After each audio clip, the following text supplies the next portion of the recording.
오늘 이 본문으로 잃어버린 전도를 찾아서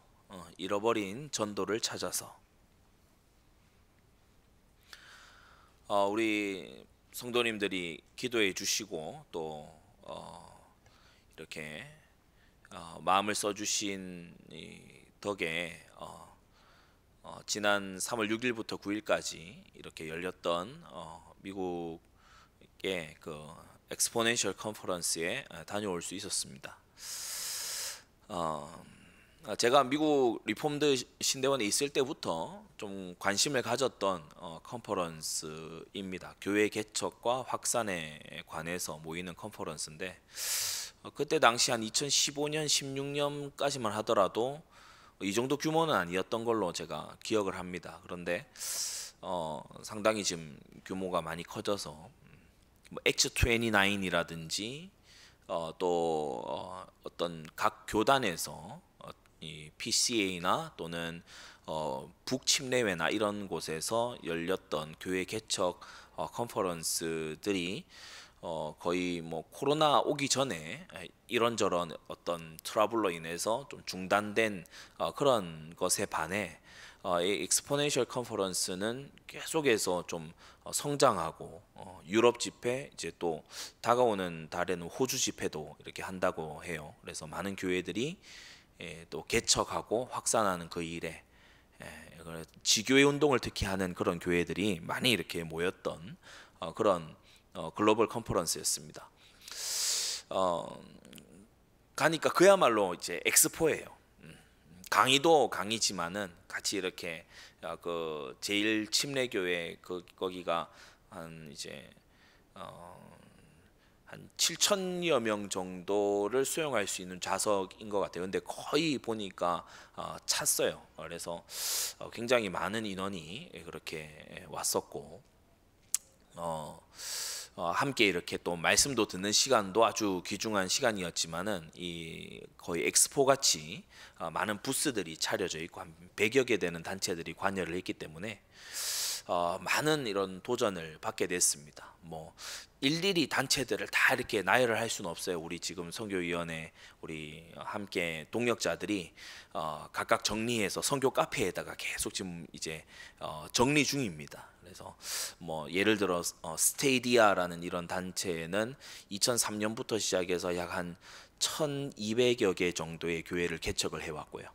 이 단체가 이제 교회를 개척할 수 있도록 훈련을 하고 또 자료도 공급을 하고 어떤 펀딩 이런 것도 뒤에서 이렇게 뜻이 있는 분들은 또 서로 연결을 시켜줘서 교회를 개척하고자 하는 목회자 또 교회를 개척하고자 하는 이런 교회들 이제 지원을 해왔고 뭐 E3라든지 그리고 플랜팅 철치 플랜팅 파트너스라든지 뭐 이런 이제 여러 단체들이 각기 이제 교회를 개척을 하는데 뭐 적게는 이제 한 수십여 개 교회에 개척을 해온 그런 단체들 또 많게는 1000개 넘도록 교회를 개척해온 그런 단체들 이게 굉장히 볼 수 있었고 제가 주보에 이렇게 적어 놓은 대로 전도 컨텐츠 그러니까 전도지부터 해가지고 이제 양육 교재와 또 이제 우리로 말해 같으면 구역에서 쓸 수 있는 그런 교재들 제작하는 그런 단체들도 많이 있었고 아무튼 굉장히 다채로운 그런 컨퍼런스 겸 엑스포였다. 그렇게 저희가 이제 인상을 받았습니다. 그래서 거기 모여온 이제 대다수 분들이 목회자 또는 이제 교회를 개척하려고 하는 분들 또는 여러 이제 멀티 사이트 교회들 우리로 말하면 이제 한 교회가 여러 지역의 교회들을 이제 함께 이루고 있는 그런 멀티 사이트 다 지역 교회들 우리 교회 같은 교회를 말하는 겁니다.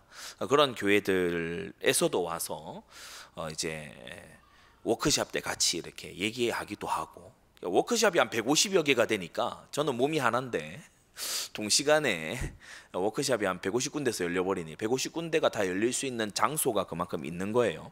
근데 그렇게 하니까 이제 제가 지금 자료나 이런 것들은 또 요청을 해놓은 상태입니다. 이후에 이제 어떤 필요한 자료들 이런 것 요청을 해서 번역할 수 있는 것은 또 번역하고 또 우리 교회와 또 한국적인 상황에 또 아시아적인 상황에 맞춰서 할 수 있도록 그래서 지금 이러한 교회 개척 운동 이런 걸 이제 해 나가는 걸 볼 때에 뭐 조만간에 아시아 쪽에 좀 상륙을 하지 않겠나 그런 생각을 하게 됩니다. 유럽과 이제 호주에는 이미 이런 것이 많이 펼쳐져 나갔고, 근데 그 이제 뒤에 배경에 주일날도 잠시 말씀드렸지만 세계 최대 개신교 교단인 미국 남침례회가 서든 베프티스트 컨벤션 이 교단이 자리하고 있는 것 같아요.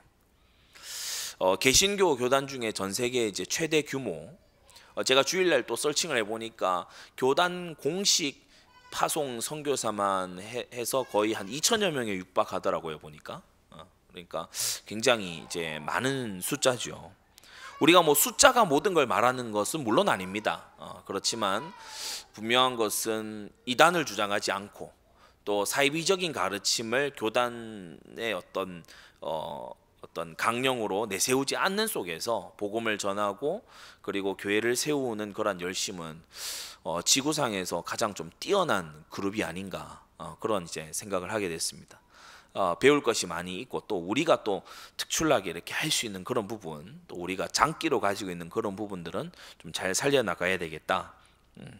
그래서 이 컨퍼런스 다녀온 다음에도 굉장히 지난번 이제 작년에 제가 그 우리 존 메가더 목사님 심우하시는 그레이스 교회의 그 퓨리턴 컨퍼런스에 가서는 정말 연락의 필기를 하는 시간이었어요.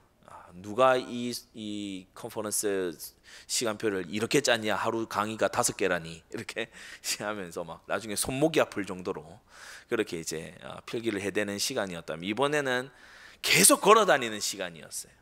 계속 걸어다니고 이제 얘기하고 걸어다니고 보고 듣고 계속 그런 이제 시간이었고, 지금 다녀온 다음부터 지금까지도 계속해서 자료들을 이제 분류하고, 그리고 좀 그러니까 왜냐 한 이 정도 가져왔기 때문에 자료들을 분류하고 다시 이렇게 정리하는 그런 시간들을 좀 많이 가지고 있습니다.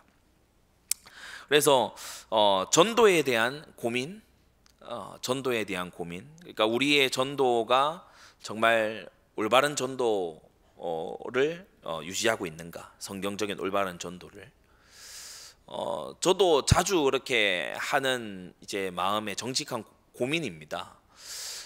구미에서나 또 서울에서나 강단에서 설교를 할 때에 여기 모여든 하나님께서 보내신 이 영혼들이 모두 하나님 나라에 천성에 입성하는 데에 문제가 없어야 할 텐데, 정말 우리가 전한 이 복음, 나로부터 복음을 들은 그 사람에게 유사한 복음이 아니라 정확하고 참된 복음이 전달되어야 할 텐데, 이런 복음 전도의 정확성, 거기에 대한 고민도 물론 있지만 또 다른 한편으로는 정확성에 대한 고민뿐만이 아니라 이 파급성에 대한 고민도 있는 겁니다. 어떻게 하면 더 많이 또 두루 편만하게, 로마서 15장 마지막 부분에 보면은 예루살렘에서 일루리곤까지 편만하게 전했다고 하잖아요. 그러니까 어떻게 하면 이것을 편만하게 모든 사람이 들을 수 있도록 들려줄 수 있을까? 요새 그 JMS 때문에 지금 한국 사회에서 뭐 기독교 선교 단체 하필 이름이 그 JMS가 뭐 복음 선교 무슨 뭐라면서요. 그러니까 사람들이 이제, 근데 저는 오히려 이게 기회라고 봐요. 오히려 이 JMS를 물꼬로 해서 사람들과 정말, 왜냐하면 사람들이 보통의 경우에 이런 관심조차 안 가집니다. 그래서 이단이라는 건 이런 거야. 그래, 불신자에게도 이단에 대해서 알려줄 수 있는 굉장히 좋은 어떤 대화 주제 아니겠어요? 그래서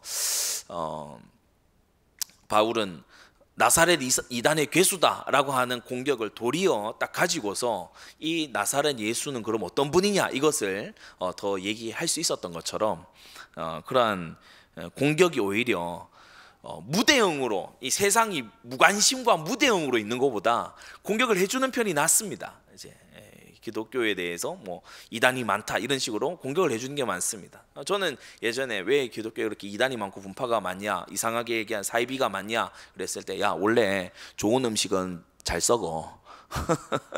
원래 영양분이 좋잖아, 잘 썩어. 안 썩는 거 있잖아, 그거 이상한 거야. 원래 진짜 좋은 거는 유사품이 많아.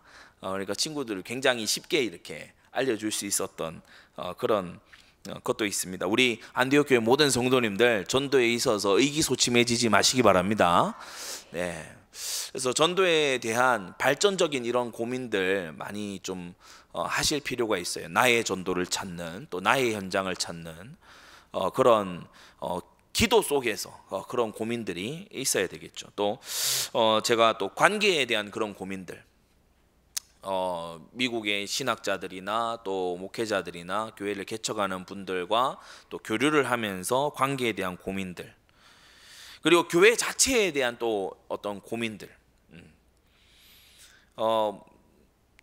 여러분, 예배라고 하는 것은 1차적으로 저와 여러분들을 위한 것이 아니죠. 예배라고 하는 것은 성경을 듣고 성경을 기도하고 성경을 찬송하고 성경을 실행하는 것, 그것이 예배의 규정적인 원칙입니다. 예, 그래서 예배 때에 우리는 시편 서로 이렇게 화답시로 그렇게 성경을 고백하고 성경의 신앙 고백을 하고, 그리고 성경 말씀을 읽고 듣고 그렇게 성경을 노래하고 그렇게 하지요. 그 외에 교회가 예배만 있는 것은 물론 아닙니다. 그래서 교회의 여러 활동들, 그런 것이 어떻게 하면은 좀 선교적이 될 수 있는가, 미셔널한 그런 것이 될 수 있는가. 우리는 교회로서 우리가 사는 지역과 이 나라와 또 세계 속에서 우리는 어떤 식으로 존재하고 있는가, 우리는 교회로서 어떤 정체성을 가지고 있느냐, 이런 것에 대한 고민, 어디까지를 그러면 유효하게 우리가 받아들이고 운동에 적용할 거냐, 이런 부분들은 우리가 이제 엄밀하게 말하면 제가 결정할 수 있는 부분도 아니고 우리 담임 목사님과 함께 제가 또 말씀드리고 그렇게 할 부분이죠. 여전한 고민으로 남아 있습니다. 여러분도 정말 먹을 것, 입을 것, 마실 것을, 산업선교 메시지 기억하시죠? 먹을 것, 입을 것, 마실 것을 위해서 염려하기보다 하나님 나라를 구하시기 바랍니다. 하나님의 나라를 구하셔야 돼요. 내일 일을 염려하기보다 지금 오늘 나에게 또 영원한 하나님의 나라를 우리가 더 염려하는 그런 우리가 돼야 되겠죠. 자, 그래서 잃어버린 전도를 찾아서, 사실 전도에 관해서 우리만큼 많이 들은 사람도 지구상에 드물 겁니다.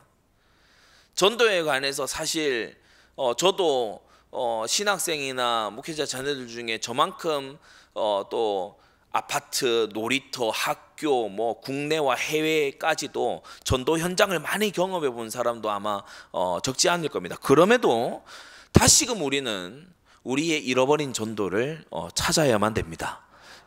우리는 여전히 죄가 있고, 우리는 굉장히 전도에 있어서 너무 이 전문성이 아직 없기 때문에, 바울이 자라갔다면 우리는 얼마나 더 자라가야 되겠습니까? 그러니까 우리가 오늘 19장 10절에 나왔잖아요. 인자에 온 것은, 예수님이 이 땅에 오신 목적, 예수님이 이 땅에 오신 목적은 잃어버린 자를 찾아 구원하려 함이다 라고 했어요. 여러분, 예수님은 잃어버린 자를 찾아 구원하려 오셨습니다. 그렇다면 예수님이 오신 이 목적, 이게 우리에게 있어서 가장 좀 중요한 것이 되어야 되겠죠. 그래서 이번 컨퍼런스에 엑스포에서 있었던 많은 부스들의 그런 것은 제가 차차 이제 정리되는 대로 해나갈 그런 부분인데, 이제 본 메인 세션에서 있었던 이 3일치의 강의를 여러분에게 오늘 싹 다 요약을 딱 해서 여러분에게 알려드리겠습니다. 굳이 비행기 타고 안 가셔도, 또 통역 세워서 안 하셔도 제가 정리해서 알려드립니다. 그래서 잃어버린 전도를 되찾는 데 있어서 지금 이 미국과 남미와 유럽과 아시안, 또 이런 전도자들, 또 세계 교회들을 다 합치면은 거의 한 해에 5, 6천 개 이상씩을 개척하는 그러한 운동이죠. 5, 6천 개 이상씩을 한 해에 개척을 해내는 그와 같은 단체에서 전도를 어떻게 되찾아야 된다고 얘기하느냐. 그래서 가치와 소통과 행동, value와 내러티브와 behavior, 가치와 소통과 그리고 행동에 대해서 우리가 전도에 있어서 가장 근본적으로 우리가 붙잡고 있어야 되는 가치, 핵심 가치라고 할 수 있겠죠. core value. 가장 핵심적으로 붙잡고 있어야 되는 가치, 첫 번째로 이 핵심 가치에 대해서 우리가 우리 마음 스스로 좀 돌아봐야 됩니다. 우리는 때때로 굉장히 이렇게 무기력에 빠지기도 합니다. 그죠? 우리는 이제 무력감에 이렇게 빠지는 경우도 있고, 제가 이 미국이나 이런 데의 사역자들 친구들 만나보면 얘네들이 항상 이런 건지는 모르겠는데 거의 항상 한 초콜릿 한 팩 먹은 그런 어떤 텐션이에요. 항상 이렇게 애들이 막 흥분 상태예요.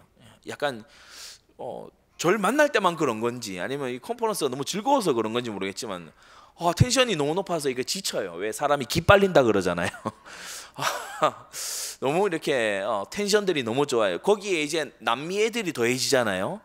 이 친구들은 이게 약간 흥이 감당이 안 됩니다. 그러니까 저를 주일에서 초콜릿 한 팩 먹은 것 같은 백인 친구와 건너편에 남미 친구와 여기에 이제 아프리칸 아메리칸 흑인 친구 이렇게 이제 있으면은 저는 말할 틈을 못 찾아요. 막 여기서 얘기하고 여기서 얘기하고 맞다 그러고 이제 나중에 자기들이 이제 무안해서 이제 너는 상황이 어때? 이렇게 물어보면 제가 이제 한동안 멍해집니다. 왜냐하면 거의 랩 수준의 막 이걸 얘기를 하다가 서로 또 인토네이션도 달라요. 굉장히 이렇게. 근데 다 서로 통하죠. 우리 영어는 뭐 미국식 영어만 있는 게 아니고 한국식 영어도 있으니까 그렇죠? 그래서 그런 좀 미국에서 이제 다인종 사회에서 그런 이제 것을 만나면 어떤 정서적인 차이도 굉장히 많죠. 정서적인 차이. 우리 한국에 오면은 일단 좀 이제 과묵합니다. 이렇게 뭐 비행기에서 뭐 승무원이 안내할 때도 딱 해야 되는 멘트만 딱 해요. 근데 막 미국 국내선 타면요, 막 승무원이 오 하면서 막 복도를 뛰어다녀요. 그러니까 마약이 많다 하더니만 마약한 건 아니겠지. 이런 이제. 근데 굉장히 이렇게 좀 기분이 업이 돼 있고 막 이런 어떤 것이 있는 것 같아요.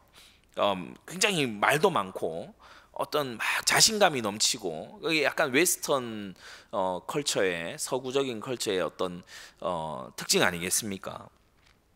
우리도 밝을 때는 또 밝습니다. 우리 막 찬양 축제 할 때 보면 막 미치잖아요. 근데 우리는 주로 이제 축제 때 그러지 평소에는 거의 보면은 이제 잠잠한 상태, 좀 심하게 얘기하면 침울한 상태, 그런 상태입니다. 그리고 정서의 이제 변화도 굉장히 커요. 그리고 우리가 어떻게 보면은 우리 스스로 또 알고 있는 것과 행동하는 것의 이 간격도 굉장히 크죠.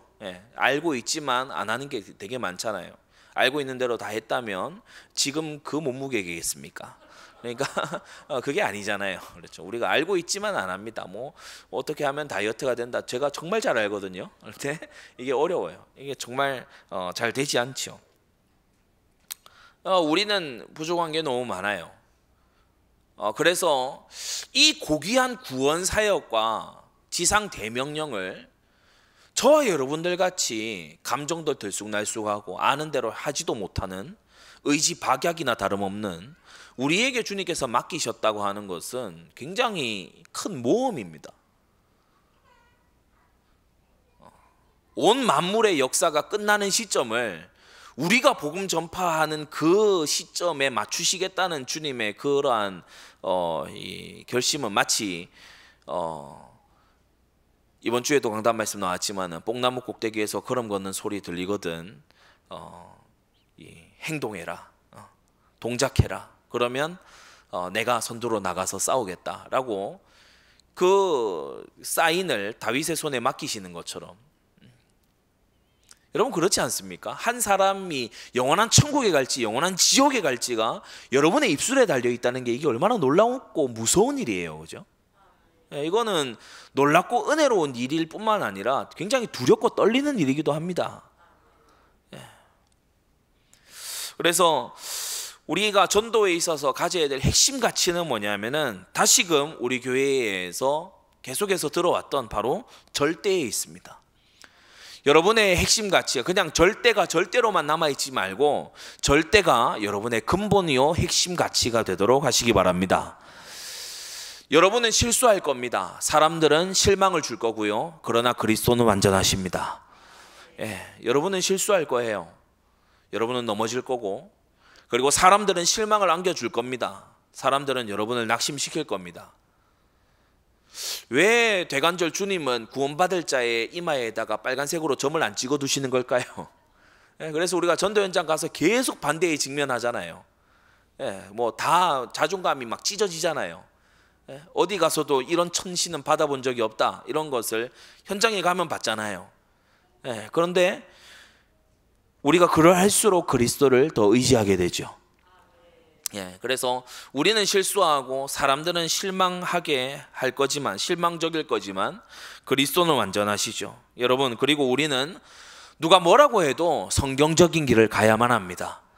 성경에서 예수님의 제자들은 성령의 충만함을 덧입고 교회 세우는 생애를 살았어요.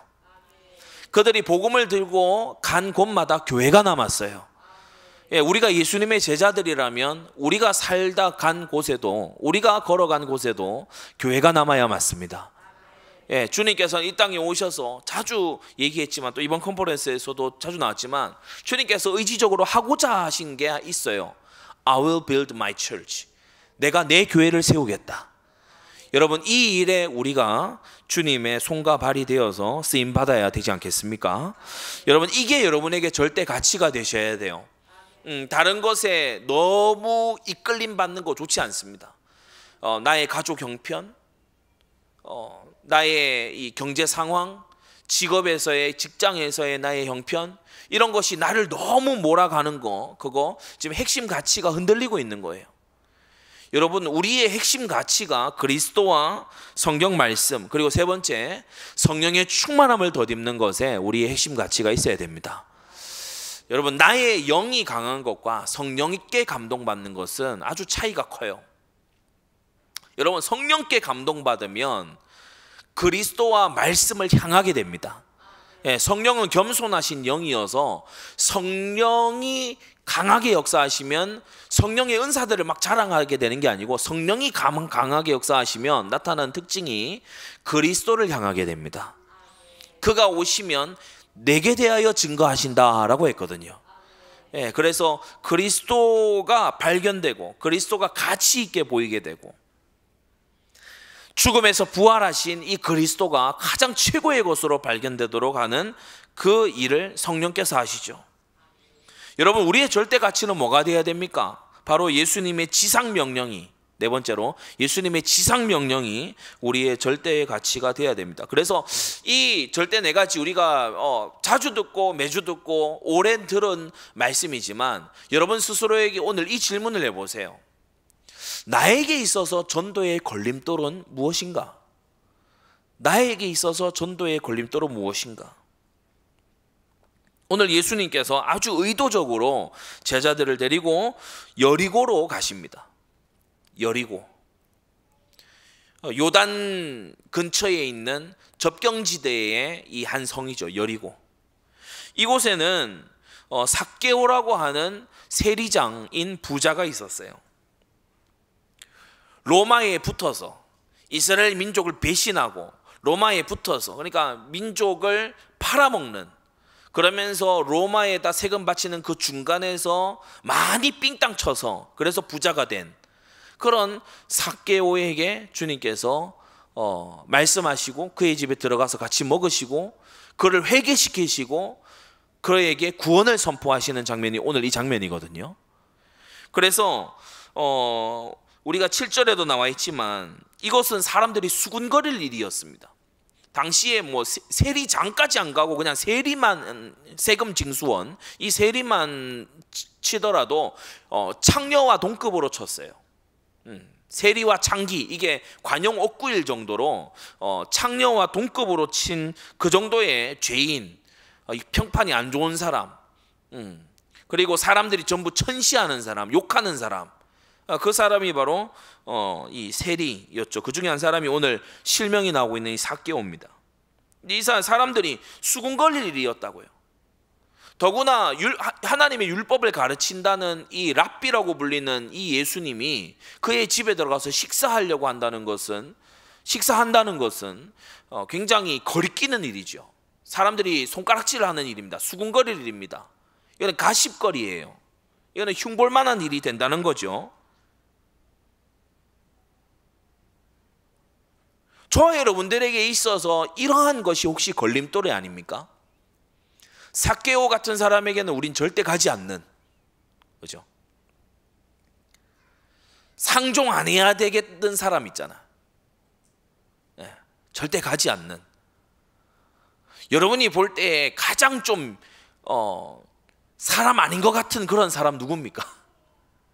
예수님은 일부러 제자들 데리고 거기로 찾아가셨죠. 여러분에게 있어 전도의 걸림돌이 뭡니까? 우리 예수님의 제자 훈련을 보면요, 항상 이게 제자들이 힘겨워할 만한 데로 이게 데려가세요. 막 갈등할 만한 데 있잖아요. 막 고개를 갸우뚱할 만한 이런 일 있잖아요. 그래서 그러한 걸림돌을 넘어서도록 이 걸림돌을 넘어선다는 것은 죄를 짓도록 하신다는 게 아닙니다. 잘 알아들어야 됩니다. 전도에 있어서 막힘이 없도록 예수님이 제자 훈련을 하셨죠. 그럼 우리도 예수님의 제자들로서 우리 스스로에게 물어봐야 됩니다. 나에게 있어서 전도의 걸림돌은 뭐냐? 나에게 있어서 삭개오는 누구냐? 나에게 있어서 삭개오는 누구인가? 같이 대화하고 싶지 않은 사람, 저 사람은 지옥 가는 게 맞을 것 같아 라고 여기는 그 사람. 여러분, 어쩌면 그러한 사람에게서 하나님의 예상치 못한 그런 역사들이 일어날 수 있습니다. 우리가 분명히 알아야 될 것은, 우리는 하나님을 컨트롤할 수 없어요. 하나님께서 우리를 컨트롤 하셔야 됩니다. 여러분, 성령의 충만함을 더 잊게 되기 바랍니다. 두 번째로 핵심 가치에서 중요한 것은 우리가 좀 채워가야 될 부분을 찾아가야 된다는 거예요. 그게 뭐냐면 로마서 15장 18절 19절에 나와 있듯이 바울의 이 전도의 세 가지 어떤 신경 쓴 부분입니다. 바울은 자신의 전도에서 세 가지를 신경 썼고 교회에서 이 세 가지가 자라나기를 원했어요. 그게 바로 말과 일과 능력이죠. 말과 일과 능력. 오늘날의 교회들도 그렇고 신자들도 그렇고 이 세 가지 어떤 부분에서 어느 부분이 더 강한, 그러니까 피할 수 없이 어느 부분이 필연적으로 더 강한 그런 교회들이 많이 있습니다. 말은 이제 말씀을 말하는 거죠. 그리고 일은 뭡니까? 여러 가지 활동들, 또 여러 가지 어떤 프로그램들, 또 훈련들, 행사, 이런 것들을 우리가 말할 수 있을 겁니다. 그리고 능력이라고 하는 것은 어떤 영성, 그렇죠? 그래서 교회가 교리 중심이 되는 경우가 있어요. 교리가 강한, 교리와 지식과 어떤 교육이 강한 그런 교회가 있을 수 있어요. 바로 저와 여러분들처럼 지금 다 적고 있지 않습니까? 그러니까 여러분, 이 말에 능하지 않은 교회들은 안 적어요. 앞에 적을 수 있는 것도 없고 펜도 안 가져와. 다 이렇게 그냥 듣고 있어요. 내가 까먹고 있지만 그건 별로 중요한 게 아니야. 하지만 여러분 적잖아요. 다시 볼지 안 볼지는 모르겠지만 아무튼 적고 막 학구적이에요. 그리고 알아가길 원해요. 그리고 이런 어떤 말의 교리에 발전된 그런 영성과 그런 신앙을 가지고 있는 사람들은 특징이 많이 깨달으면 은혜 받았다고 생각합니다. 많이 깨달을수록 막 만족해요. 그래서 막 많이 배우면 너무 좋아해. 그래서 막 제가 뭐 어떤 부분에 이따가도 얘기했지만 뭐 5가지 이러면 탁 펜을 딱 듭니다. 이렇게. 그래서 5가지, 7가지 이렇게 딱 적어요. 12가지 그러면 고민해요. 적어야 되나 말해야 되나. 아무튼 이제 배우는 걸 좋아합니다. 또 우리나라의 전통적인 것도 이제 많이 배움의 문화잖아요. 우리나라가 세계에서 최고로 그 문맹률이 낮은 나라 아닙니까? 그러니까 굉장히 사람들이 배우는 걸 좋아하고 학습하고 그렇게 하지요. 또 다른 한편으로는 활동에 아주 이 밝은 그런 교회가 있습니다. 활동적인 교회가 있어요. 작은 모임, 큰 모임, 또 뭐 부서별 모임, 또 어디에 같이 활동 나간다 이런 거 있잖아요. 뭐 철마다 보면은 사계절마다 전부 다 어떤 외부 활동이 있어요. 봄에는 산에 가고 여름에는 바다 가고 가을에는 어디 가고 뭐 교회가 항상 비어 있어. 다 어디 갔기 때문에 이런 이제 활동적인 교회도 있어요. 뭐 배우느라 앉아 있고 이러지 않아요. 그러니까 처음 이제 다른 교회에서 어릴 때 신앙생활을 하다가 활동적인 교회에서 신앙생활을 하다가 우리 교회 이제 등록해서 오신 분들은 놀란다 하잖아요. 수련회다 그런데 다 가둬놓고 막 필기하고 이러니까 그 사람들 이제 생각에는 자기의 생각에는 수련회라고 하는 것은 이제 뭐 산이나 바다로 가야 이제 수련회인데. 그래서 이제 말씀 짧게 듣고 그리고 막 이렇게 레크레이션하고 놀고 프로그램하고 뭐 친해지고 이런 걸 생각했는데 그게 아니니까 이제 당황을 하는 거죠. 지금 저는 뭐가 좋다, 뭐가 나쁘다, 뭐가 더 낫다 이것이 아니라 이러한 것이 있다는 겁니다. 그리고 세 번째로는 아주 영성을 강조하는 그런 경우가 있어요. 아주 막 기도를 몇 시간씩 하고 그리고 찬양도 아주 이렇게 많이 하고 그러면서 어찌 보면 좀 감정적이고 막 이렇게 울어야 은혜 받았다고 생각하는 그런 이제 분들이 있어요. 일단 몸 안에서 수분이 좀 나가야 돼. 그래야 이제 후련하고 또 은혜 받았고 이런 이제 부분이 있죠. 그러나 이제 바울이 교회 개척 사역을 하고 복음을 전했을 때 바울은 자기의 일을 이 세 가지 중에 하나로 한정하지 않고 말과 일과 능력 이 세 가지 전부를 말했어요. 말과 일과 능력. 그래서 우리가 믿음의 삼각균형이라고 저는 이제 부르겠습니다. 믿음의 삼각균형. 교리적인 알미 있어야 돼요. 틀리게 이제 체계화된 데에서 틀린 행동과 틀린 감정에 막 혼란이 오잖아요. 그래서 바르게 알아야 돼요. 성경을 뭐 이상하게 아니까 성경을 잘 모르고 그러니까 뭐 이단 사이비에 넘어가는 거 아닙니까? 그러니까 바르게 알아야 돼요. 아는 게 결코 작은 일이 아니에요. 그리고 우리는 말씀을 먹어야 돼요. 그죠? 알므로써 말씀을 먹어야 돼요. 영으로 말씀을 먹어야 됩니다. 그래서 분명히 이 교리적인 지식, 성경의 교훈, 계명을 아는 것 알아야 순종할 거 아닙니까? 그래서 아는 거 굉장히 중요하죠. 그러나 동시에 중요한 것은 우리가 액션하는 거에 또한 중요합니다. 함께 활동하고 또 무언가 활동을 통해서 성취해내고 그래서 우리가 전도 여행이라든지 또는 함께 이렇게 모여서 단합회를 한다든지 이런 시간도 아주 이제 중요하죠. 서로의 장기나 이런 것을 잘 모르면 현장에서 잘 동력이 될 수가 없고 또 사람은 이제 가진 특징이 뭐냐면 하나님과의 1:1 관계만 중요하면 주님이 교회를 창설하시지 않았겠죠. 관계 속에서 서로 연단되어 가는 게 있어요. 내가 너무 이기적이다. 이런 사람은 이제 공동체 안에서 서로 깎여가는 겁니다. 그래서 이런 부분을 좀 이렇게 보고 고쳐야 돼. 서로 이제 고쳐져 가는 거예요. 함께 섬기는 법을 배우고 양보하는 법도 배우고 서로를 위해서 또 기도해주고 필요를 채우고 기다려주고 이러한 것들이 이 활동 속에 전부 들어있는 거죠. 활동 속에 들어있는 겁니다. 신앙 성장에 있어서 간과할 수 없는 부분이고 아주 중요한 부분이죠. 그리고 많은 전도들이 이 활동을 통해서 대부분 일어납니다. 활동을 통해서 함께 신자들이 차린 식탁에 불신자를 초청했을 때, 또 함께 현장에 들어갔을 때 전도가 일어나는 걸 볼 수 있죠. 너무 중요한 부분입니다. 그러나 세 번째 영역도 우리가 간과해서는 안 돼요.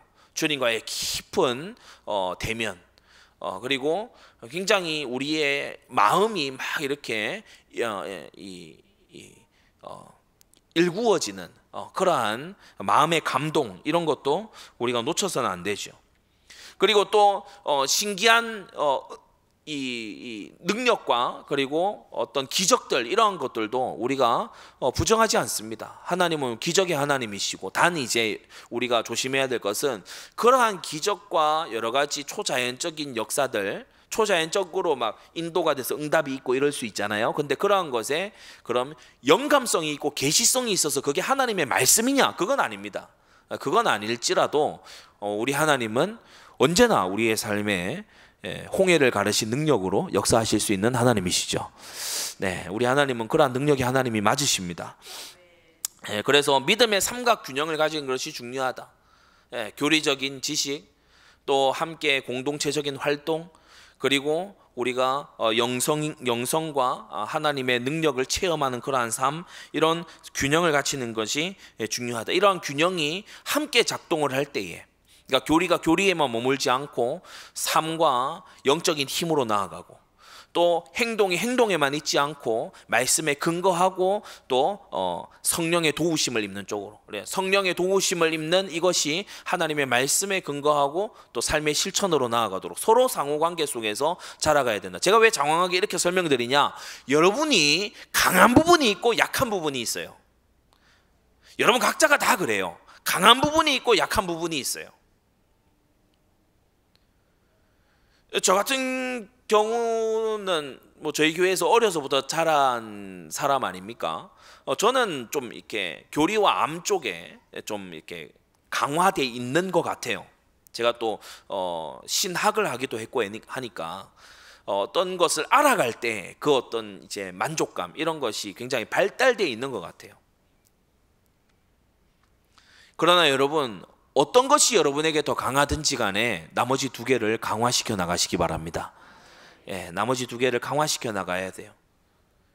헬스장 가서 제일 미련한 사람이 뭐예요? 한쪽 팔만 계속 운동하는 사람. 나중에 여름 되면 놀라운 일이 벌어집니다. 반팔티 못 입어요. 한쪽 팔만 계속 운동해. 이 팔은 막 여인네야. 이 팔은 막 헬스장 관장이야. 이러면 어떻게 되겠어요? 그게 불균형이잖아요. 불균형은 건강한 게 아닙니다. 그래서 우리가 안다면 행동해야 하고, 알고 행동하는 것에 지나지 않고 우리는 하나님과의 깊은 내면적인 관계, 주님과의 1대1의 시간, 이런 것이 우리에게 또한 있어야 된다. 자, 그리고 핵심 가치 중에서 또 중요하게 우리가 여겨야 될 부분이 모든 것은 지나간다는 것입니다. 여러분, 영원의 가치에 우리가 눈을 떠야 됩니다. 여러분, 영원한 것보다 소중한 건 없어요. 전도자가 가지고 있어야 되는 핵심 가치는 절대 네 가지. 그러면서 믿음의 삼각균형, 그러면서 영원의 가치, 천국과 지옥이 영원하다는 것. 여러분, 이걸요 상상 이상으로 우리도 순간순간 있습니다. 까먹는다고요. 왜냐? 세상이 자꾸 아닌 것처럼 자꾸 선전을 해요. 세상은 절대로 세상이 망할 거라는 얘기를 안 합니다. 그게 세상의 이 문화예요. 그러나 우리가 가져야 될 전도의 문화라는 건 뭐냐? 메멘토 모리. 네가 죽는다는 걸 기억해라. 너에게 죽음이 오고 있다는 걸 생각해라. 여러분, 뭐 이단 사입이 막 고발한 이 어떤 다큐 이런 걸 만든 그 PD도 죽어요. 그 PD도 심판대 앞에 가서 예수님 앞에 섭니다. 그래서 우리가 영원한 때가 오고 있다는 거. 현재의 고난은 잠깐이고 영원한 세계가 오고 있고, 현재의 즐거움도 잠깐이고 영원한 세계가 오고 있다는 거, 이걸 전도자가 늘 인식하면서 살아가야 된다는 거죠. 늘 인식하면서 사셔야 돼요. 그래서 내가 지금 하는 이것이, 내가 지금 고민하는 것이, 내가 지금 힘쓰고 애쓰는 것이 영원한 세계와 무슨 관계가 있느냐? 여러분, 이게 핵심 가치입니다. 전도자가 놓치지 말아야 될 핵심 가치. 그리고 여러분, 가능하면 오늘 수요일에 구미에서도 우리 함께 들으시겠지만, 영원한 것과 관계되지 않은 일이라면 되도록 하지 마세요. 뭐 하러 합니까? 영원하지 않을 것에 목숨 걸지 마세요. 영원하지 않을 것 때문에 여러분 낙심하지 마세요. 어떤 사람이 막 죄 짓는 걸 봤어. 시험 드는 거야. 왜 그럽니까? 그게 영원해요? 아닙니다. 그런 일은 영원하지 않아요. 여러분, 영원하지도 않을 것에 넘어지고 기뻐하고 박수치고 이런 거 하지 말고 우리는 영원한 것에 눈을 떠야 됩니다. 영원한 것을 속에 붙잡고 있는 자만이 진짜 전도를 할 수가 있는 거죠. 자, 큰 두 번째로 이 핵심 가치를 이제 어떤 식으로 소통하느냐가 중요하겠죠. 소통하는.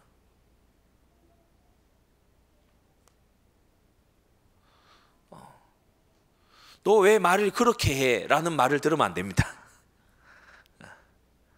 그런 뜻으로 말한 게 아니야 라고 얘기해야 된다면 여러분은 소통하는 법을 좀 더 익히셔야 돼요.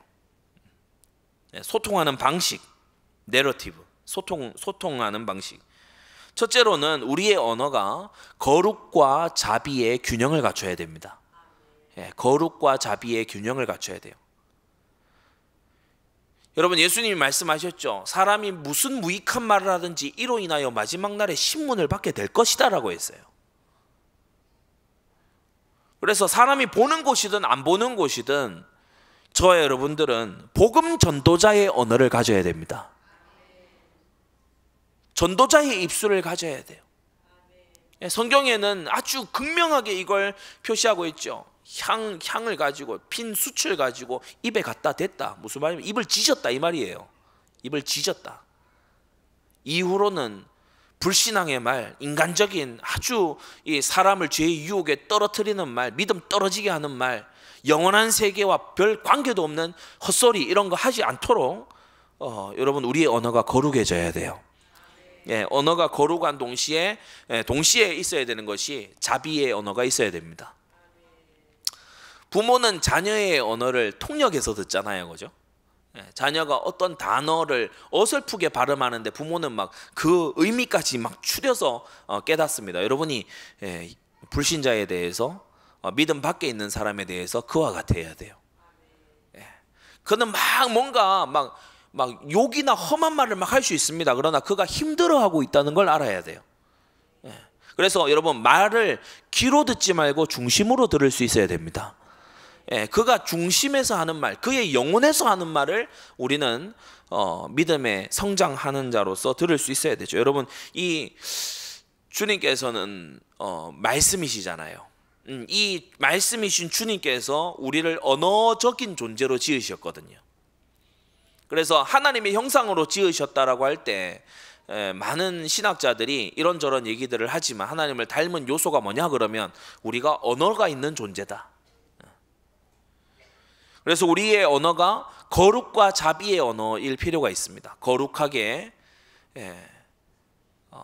세상과 구별되지만 또 동시에 자비를 품은 그들에게 구원의 여지를 주는 그러한 언어를 할 필요가 있죠. 예의가 있지만 동시에 굉장한 관심을 가지는 그러한 언어를 우리가 연마해 갈 필요가 있습니다. 여러분, 이것은 훈련돼야 돼요.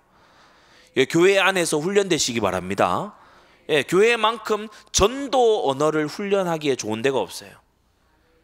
여러분, 우리가 영어 배우려고 영어 학원 가고 중국어 배우려고 중국어 학원 가고 이러잖아요. 더 좋게 배울 수 있는 게 뭐예요? 영어 쓰는 환경에 아예 가면 영어 더 잘 배웁니다.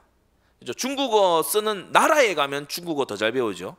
여러분, 교회는 전도의 구원의 언어를 쓰는 나라입니다. 그래서 성경 말씀이 강론되는 교회를 통해서 전도어를 배우셔야 돼요. 전도 언어를 우리가 익혀나가야 된다.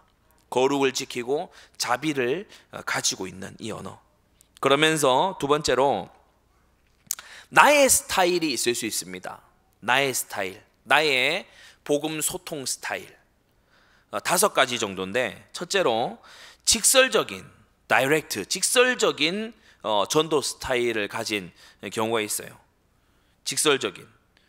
사도행전 2장에서 베드로가 전도할 때 그랬죠. 형제들아 들으라. 그러니까 야 들어봐. 이렇게 해서 바로 이 예수님으로 말할 것 같으면 이래서 막 얘기를 할 때 상대방이 막 경청해서 들어요.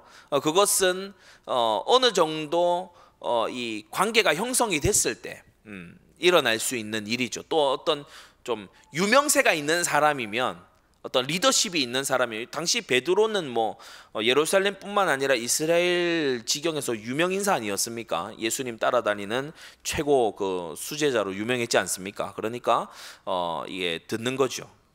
그래서 직설적인 그런 형태가 있을 수 있습니다. 대부분의 설교와 전도가 거의 직설적인 형태로 이루어질 수 있죠.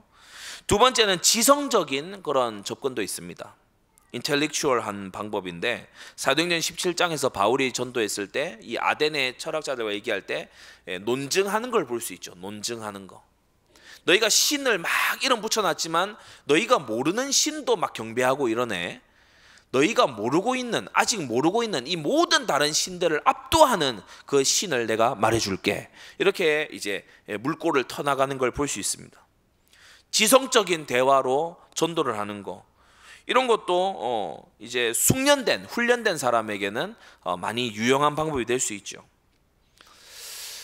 뉴욕시티에서 최근에 암투병하고 계시기도 하지만 우리 그 리폼드 신대원 뉴욕에 개척하신 그 팀 켈러 목사님, 우리 국내에도 많이 알려진 목사님이죠. 팀 켈러 목사님이 그 구글 본사에 목사님으로는 최초라고 해요. 2번이나 초청돼서 강연을 했어요. 구글 본사에 가서.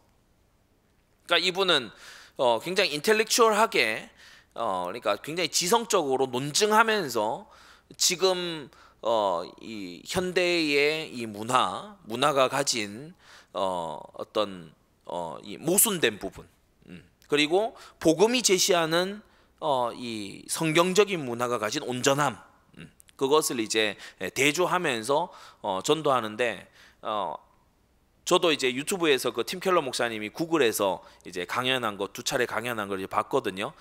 조회수도 굉장합니다. 근데 아무튼 그걸 봤는데 굉장히 이렇게 지성인들을 파고드는 그런 논증을 하시더라고요. 뭐 리스토베르슨 예수는 역사다라든지, 또는 C.S. 루이스가 쓴 이 순전한 기독교라든지, 이런 여러 가지 변증서들을 통해 가지고 생각하는 사람들, 그리고 뭔가 길을 찾는 사람들에게 답을 줄 수 있는 그러한 것이 이제 지성적인 전도의 스타일입니다.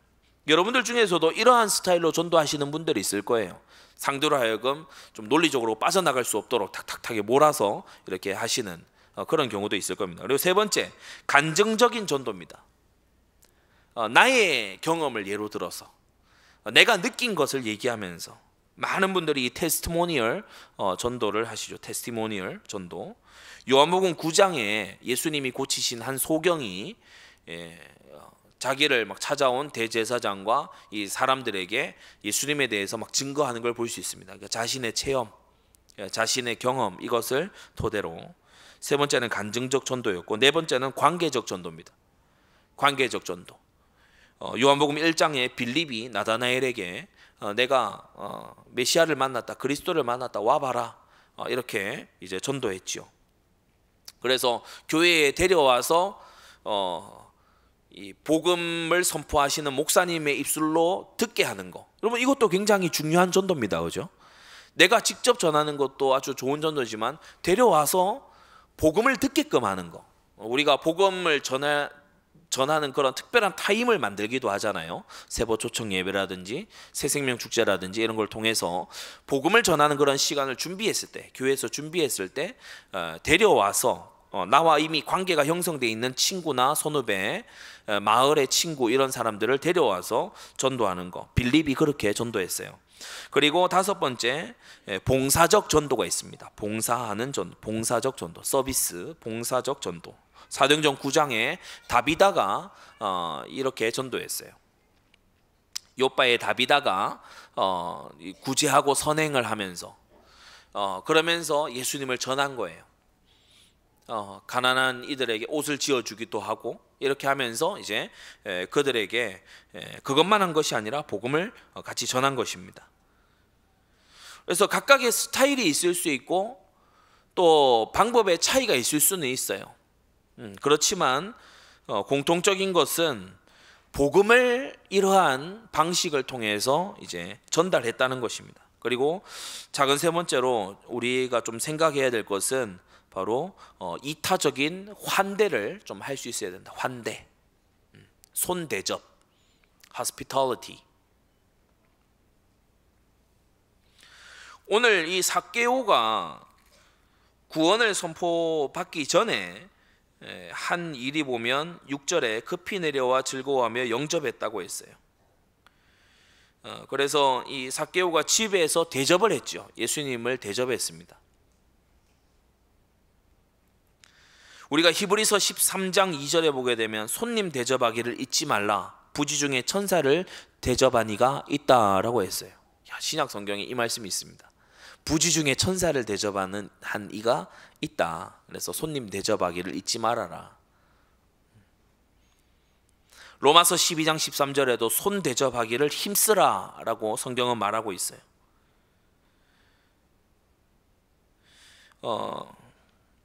이 손 대접하기, be hospitable, 이 환대해라 라고 하는 이 단어는 필로제니아라는 단어입니다.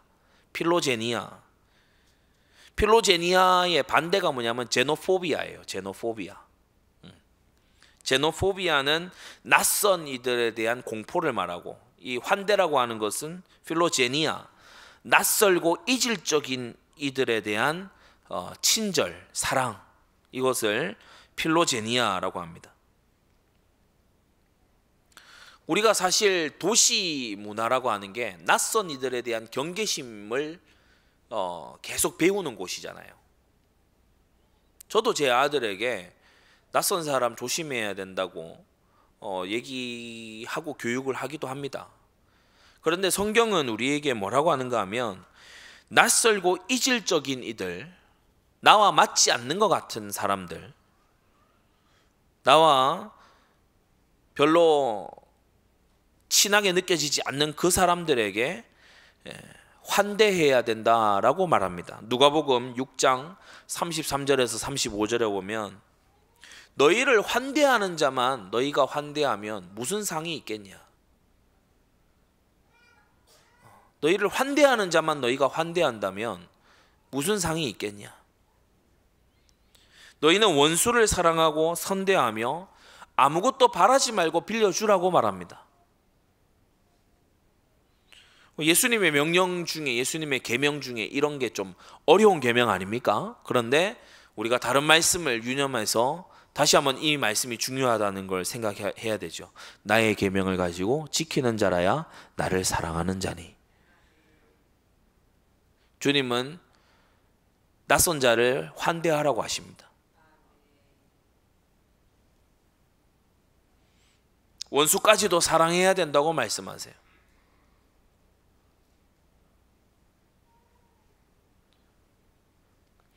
여러분, 어쩌면 우리의 전도에 있어서 잃어버린 전도, 가장 중요한 부분은, 전도에 있어서 우리에게 공통적인 걸림돌이 있다면 뭘까요? 그것은 바로 우리가 사랑하는 사람들끼리만 사랑한다는 점 아니겠습니까?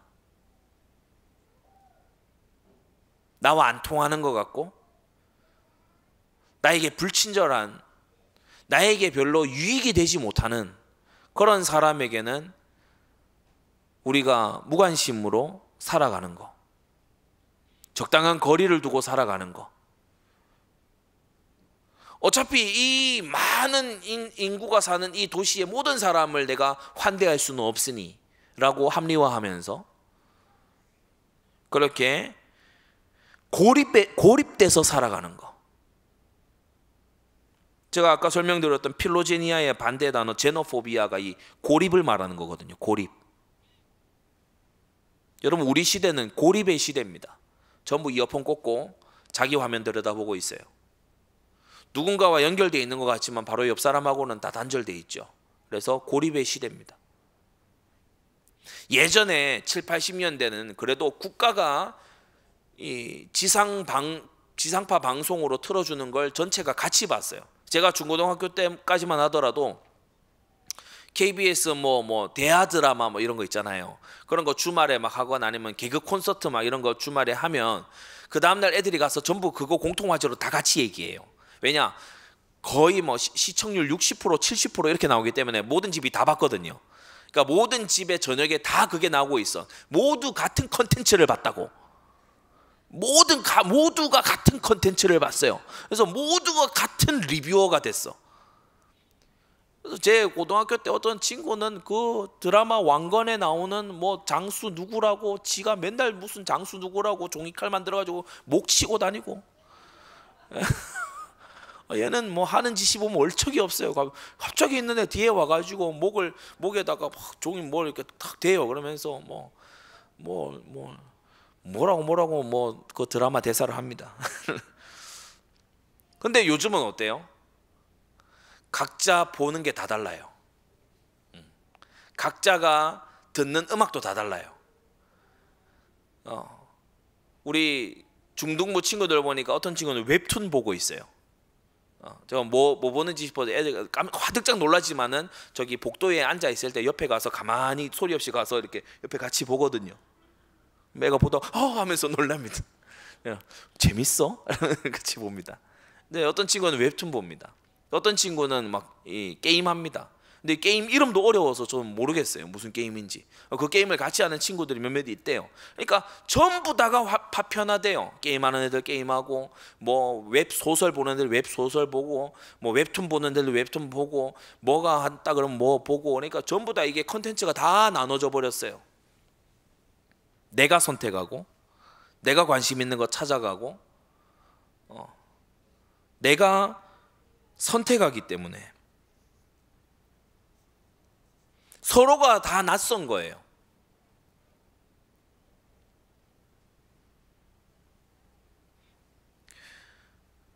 그래서 우리 시대는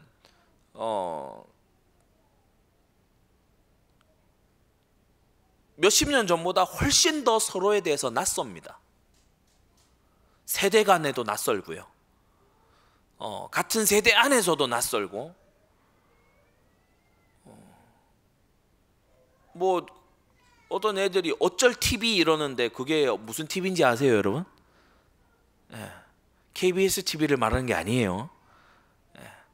뭐 이렇게 어쩌라고 뭐 이런 뜻입니다. 근데 그런 말들, 그것도 이제 뭐 한물 또 지나가죠. 그러니까 굉장히 이게 빠르고 자기들끼리만의 언어를 가지고서 막 이렇게 합니다. 그래서 이질적이라고 느끼는 게 더 커요. 잘 소통되지 않아요. 그리고 자기들끼리만의 그런 것을 가지고서 우리는 또 안 통한다라고 바깥에 있는 집단은 또 배척을 하죠. 그래서 참으로 환대를 하기에는 힘든 그러한 시기인데, 이건 역으로 말하면 뭐냐 하면, 참으로 환대하고 낯선 이에게 친절하기 위해서는 초자연적인 능력이 필요해요. 참된 환대에는, 원수를 사랑하는 것에는 초자연적인 능력이 필요해요. 전도가 왜 종합적인 제자도의 결정판이라고 하는가 하면, 여러분, 전도하려면 예수님의 모든 말씀을 섭렵해야 됩니다. 진짜 제대로 된 전도자가 되어 가려면 전도지 띡 전해주고 또 말 몇 마디 던져주고 그걸로 완성되지 않아요. 삶을 갈아 넣어야 돼요.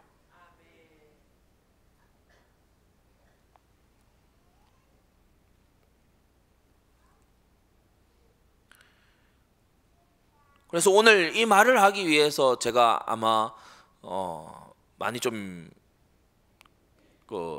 주저주저 했었던 것 같아요. 오늘 이 메시지의 초안이 잘 잡히지 않아 가지고 계속해서 기도하고 또 앉았다 일어났다가 계속 하고 그렇게 했었는데,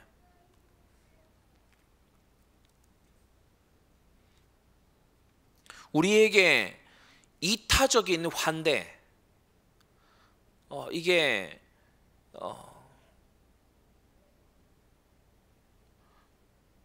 잘 안 되잖아요. 우리는 가만히 있으면 이기적이거든요. 기도하는 것도 이기적이고, 우리가 말씀 볼 때도 그냥 내 중심으로 보고, 그래서 나의 영적인 성장, 나의 어떤 만족, 이런 것을 우리가 가만히 있으면 계속해서 추구해 나가죠.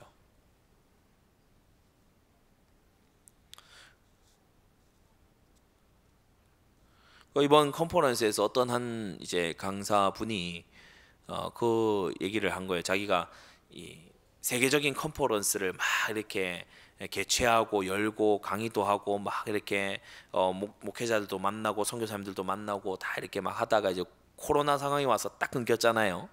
예. 그렇게 되면서 이제 자기가 사는 그 지역을 한번 돌아봤대요.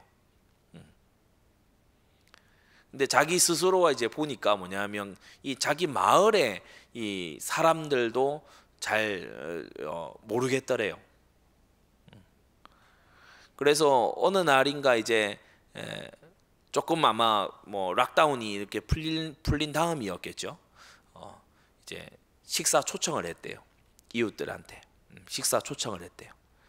그래가지고 같이 이제 식사하고 얘기하고 이렇게 하는데 처음부터 막 복음을 전하고 이런 건 아닌데 얘기를 들어보고 이들이 어떻게 사는지 어떻게 살아왔는지 이런 거를 이제 쭉 들어봤대요. 그러면서 자기가 이제까지 경험하지 못했던 굉장히 온전해지고 충만해지는 그러한 경험들 그것을 많이 했다 이런 얘기를 들었습니다.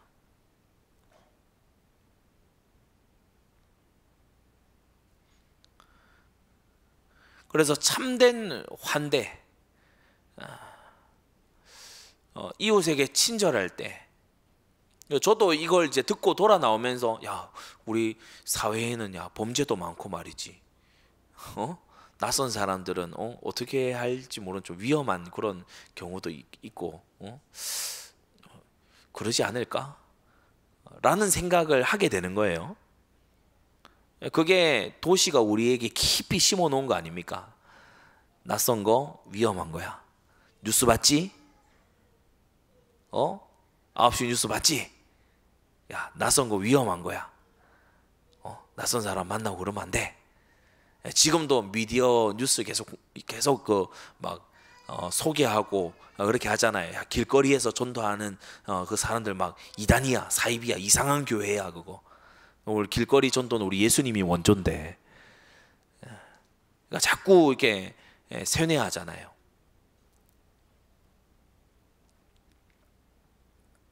우리가 이 걸림돌을 자꾸 좀 넘어설 수 있어야 됩니다. 국힘 지지자가 민주당 열혈 지지자 전도할 수 있어야 돼요. 왜 안 됩니까? 예수님한테는 그러한 사람들이 같이 제자들로 있었어요. 아무 문제 없었어요. 막 독립운동하는 사람하고 세리하고 같이 그거 했다니까요. 예수님 제자로 같이 있었어요.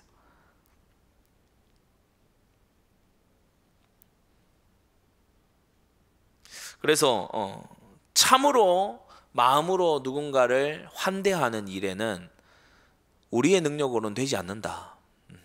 초자연적인 하나님의 도우심이 필요하다. 그리고 마지막 큰 세 번째로 우리가 행동하는 데 있어서 이제 행동 behaviors 행동하는 데 있어서 매우 중요한 부분은 우리 스스로가 특별한 계획이나 목표를 세우지 않는 것입니다. 여러분 완전하신 계획자를 안다면 계획은 몰라도 됩니다. 완전하신 인도자가 계신다면 어디로 가는지 몰라도 됩니다. 그게 믿음이에요. 그래서 성령의 인도를 따라가는 거. 갑작스럽게 일어난 만남이 있을 수 있어요. 오늘 이 말씀을 듣고 난 다음에 이제 목금토 이 기간 동안 여러분을 갑자기 찾는 사람이 있을 수 있어요. 여러분이 갑자기 호의를 베풀어 달라고 말하는 사람이 생길 수 있어요. 그때에 이 수요 예배 때 들은 말씀을 기억해서 너희는 낯선 사람에게, 너희는 나그네에게 호의를 베풀어라. 그 말씀을 실천한다면 그게 예수님을 사랑하는 증표 아니겠습니까? 그리고 두 번째, 다양한 방법들이 있을 수 있어요. 전략과 도구들 너무 많아요. 그렇게 해서 효과를 거둔 많은 것들이 있어요. 뭐 우리 교단에도 뭐 20가지 전략 막 이런 거 있잖아요. 그러니까 뭐 전략은 헤아릴 수 없이 많아요.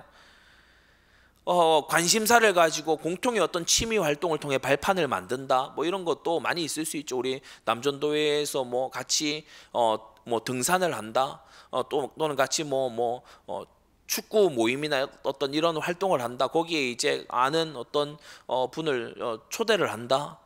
그럴 수 있습니다. 친분을 쌓아간다. 그걸로서 전도의 어떤 발판을 삼는다. 좋습니다. 여러 가지 일들 시도할 수 있고 도전할 수 있어요. 건설적인 일이죠. 좋은 일입니다. 모임을 만들 수도 있고 모임에 파고들 수도 있고, 우리는 살아있는 한 주님께서 주시는 힘을 따라 많은 행동들을 할 수 있어요. 세미나를 열 수 있죠. 미디어를 통해서 내가 잠들어 있는 동안에도 누군가가 복음을 듣도록 해줄 수 있습니다. 연구를 할 수 있습니다. 종족 연구와 또 타겟 연구를 할 수 있습니다. 최근에 저도 지금 개인적으로도 하고 있고 같이 할 연구가 뭐냐면, 로마 가톨릭을 어떻게 구체적으로 위해서 성당 다니는 이분들을 어떻게 어떤 컨텐츠로 전도할 것이냐, 이런 연구들, 전도를 위한 소중한, 선교를 위한 소중한 연구입니다. 여러분의 인생에 시간을 들여도 아깝지 않을 그러한 가치 있는 행동들입니다. 여러분, 제가 또 한 가지 정말 얘기하고 싶은 것은, 여러분이 직업이나 직책을 가질 때에 선교적인 직책을 가지도록 기도하십시오. 여러분의 직업이, 여러분의 업이 선교에 관계되면 너무 좋겠다는 생각을 저는 이번 이 컨퍼런스 다녀오면서 했어요.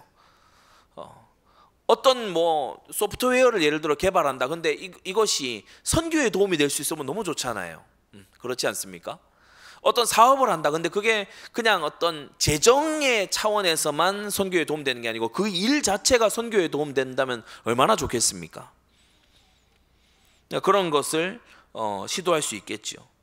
우리가 소교회를 세워나가는 게 사도행전의 엄청난 방법이었지 않습니까? 또 지하교회, 그리고 갖가지 형태의 교회가 있을 수 있어요. 이번 이 엑스포에서 굉장히 많은 시도와 도전들이 있었더라고요. 우리만 전도와 지교회와 세계복음화에 대해서 진지하게 고민하고 있는 게 아니고, 세계의 수많은 우리의 동역자들이 이걸 시도해보고 도전해보고 그리고 분석하고 다시 평가하고, 그렇게 해서 복음이 증거되고 성경이 증거될 수 있다면 그들이요 자원을 투자하고 인력을 배치하고 굉장히 많은 것들을 했습니다. 그래서 그러한 시행착오 많이 겪은 것을 이제 정리해서 또 엑기스 뽑아서 우리가 할 수 있는 것은 또 해나가고 그렇게 할 거니까 여러분이 기도해 주시고요. 예. 임시교회도 있을 수 있습니다. 굉장히 이 포터블한 교회, 제가 굉장히 이게 도전받았고 뭐냐면은 포터블이라는 이 포터블 프로젝트라는 그 단체가 있더라고요. 이 단체는 뭐냐면은 이동형 교회 시스템 전체를 구축해요. 이동형 교회 시스템. 그러니까 마치 캠핑에 그 텐트 치듯이 가면은 교회를 세팅을 해버리는 거예요. 어떤 지역에 가서 공터나 뭐 그런 데다가 아예 그냥 컨테이너를 가지고 다닌다 생각하시면 돼요. 우리가 교회를 세팅을 해요. 그 지역에 한 몇 달 머물러. 그렇게 해서 이동형 교회. 와, 저 굉장히 도전받았어요. 제가 워크숍을 하필 그런 데로 들어갔네. 그래서 포터블 프로젝트 막 이렇게 이동형 교회. 그래서 저만 가슴 뜁니까? 어떤 지역에 가면 예를 들어서 저기 산골 어느 지역에 예를 들어 갔잖아요. 그러면 거기는 막 교회를 짓고 막 올리고 이렇게 하기가 상당히 좀 그런 경우가 있을 수 있어요. 그죠? 여러 가지 형편상. 근데 거기에 이제 포터블로 가는 거야. 그래서 이제 딱 복음 다 받게 하고 짧은 기간에 제자 양성하고, 그리고 이들한테 계속해서 그 미션 이렇게 주고, 그리고 다음 지역으로 또 이동하는 거죠. 그러니까 그런 걸 아예 도맡아서 산업으로 하고 있는 그런 분들도 있더라고요. 멀티 사이트 교회, 메타버스 또 교회들, 이런 것들이 많이 시도되고 있었습니다. 그래서 정말 다양한 방법들이 있어요. 우리가 지상 명령을 이루어 나가는 데 있어서 우리는 하고 있어, 잘하고 있어. 그러면 이제 발전은 끝입니다. 우리는 더 발전할 영역이 있고 더 개선해 나갈 부분이 있고, 또 앞으로 우리 다음 세대들은 더욱더 빛나게 우리 전 세계 영역에서 이러한 것들을 해 나가야 될 줄로 믿습니다. 마지막 작은 세 번째로 이 행동에 있어서 중요한 게 뭐냐면 마음이 냉담해지지 않도록 주의하십시오. 앞서도 말씀드렸죠. 우리는 실수할 거고 사람들은 실망을 끼칠 거지만 그리스도는 완전하시다. 때때로 스스로에게 좀 실망스러울 수도 있어요. 건강이 악화된다든지. 여러분 삶에 얼마나 다양한 변수들이 있습니까? 연로하거나 아프신 부모님, 아이의 여러 가지 학교에서의 문제, 또 부부와 이런 인간관계에서 오는 그런 문제들, 갈등들, 그러한 것에 우리가 에너지를 낭비하면 낭비하는 만큼 전도자로서 우리의 마음이 냉각기에 들어갑니다. 사단이 그걸 파고들고요. 그래서 차가워진 마음이 얼음장이 되도록 사단이 그 부분을 노립니다. 사단의 공격, 인간관계의 어려움, 이걸 예상하십시오. 그것을 뚫고 나오는 그러한 습관이 중요합니다. 그것을 뚫고 나오고 이겨보는 습관, 그게 중요해요. 영적 침체가 올 수 있죠. 그러나 영적 침체를 빠르게 뚫고 나오는 그 노하우가 체득이 돼야 돼. 어떻게 하면 내가 빠르게 뚫고 나올 수 있더라. 그리고 우리의 사역이, 우리의 신앙생활이 기계화되지 않도록 주의해야 됩니다. 조던 피터슨이 그랬다고 했나요? 제가 한 멘트를 본 것 같은데, AI 시대, 인공지능 시대에 정말 겁나는 것은 인공지능이 인간과 같아지는 게 아니고 인간이 인공지능처럼 되는 것이다. 인간이 기계처럼 되는 거.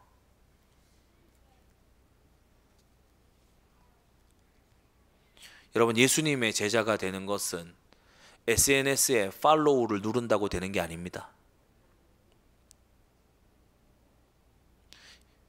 예수님께서 명하신 일을 하는 것은 버튼을 누르거나 터치를 한다고 되는 것이 아니라 우리가 배우고 깨닫고 걸어가면서 삶으로 체득하고 때로는 눈물로, 때로는 가슴을 치면서 기도하는 속에 그 제자의 길이 있는 거죠. 기계적으로 할 수 있는 일이 아니란 말입니다. 그래서 우리가 냉담해지고 차가운 그런 마음의 소유자가 되지 않도록 우리가 전도자의 뜨거운 가슴이 깨어 있어야 되겠습니다.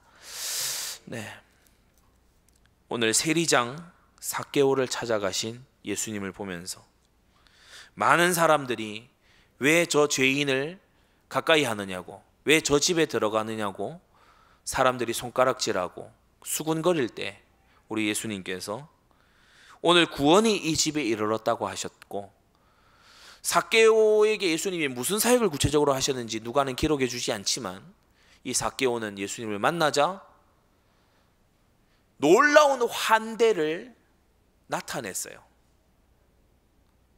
내 재산의 절반을 팔아 가난한 이들에게 나눠줄 것이고, 누군가에게 사기쳐서 내가 얻은 것이 있다면 4배로 배상하겠습니다. 그럼 복음의 능력이 이런 거죠. 예수님 믿는 게 간편한 일입니까? 간단하게 할 수 있는 일입니까? 예수님은 이 삭개오에게 내 재산의 절반을 가난한 이들에게 줄 것이고, 누군가 그것을 토색한, 사기쳐서 내가 불이하게 얻은 것이 있다면 4배를 갚겠다. 예수님 앞에 서서 주여라고 하며 이 고백을 했습니다. 여러분, 우리가 전도했을 때 바라옵기는 성경에 있는 이와 같은 열매가 나올 수 있기를 바랍니다. 예수님은 이런 전도하셨어요. 우리가 이런 전도가 안 된다면 더 자라야 되는 거죠. 범사에 그에게까지 자랄지라. 기도하겠습니다. 거룩하신 하나님 아버지, 잃어버린 삭개오를 찾아 여리고로 행하신 주님을 보면서 오늘 우리는 잃어버린 우리의 전도를 찾아 나서기를 원합니다. 주님, 우리의 지켜야 되는 가치와 우리의 입술과 삶의 그 소통, 특히 낯선 이들에 대한 환대와 그리고 주님께서 예비하여 두신 이 시대의 복음화를 향한 수많은 방법들이 우리에게 참으로 보여지고 우리의 손에 잡힐 수 있도록 주여 역사하여 주시옵소서. 아버지 하나님, 우리를 곧바로 천국에 입성하게 하지 않으시고 이 땅에 남겨두신 목적이, 그 주된 이유가 전도에 있음을 우리가 압니다. 거룩하신 하나님 아버지, 우리가 어떤 형편에 있든지 우리가 하나님의 소원인 전도 속에 있도록 은혜 내려 주시옵소서. 예수님의 이름으로 기도드리옵나이다. 아멘.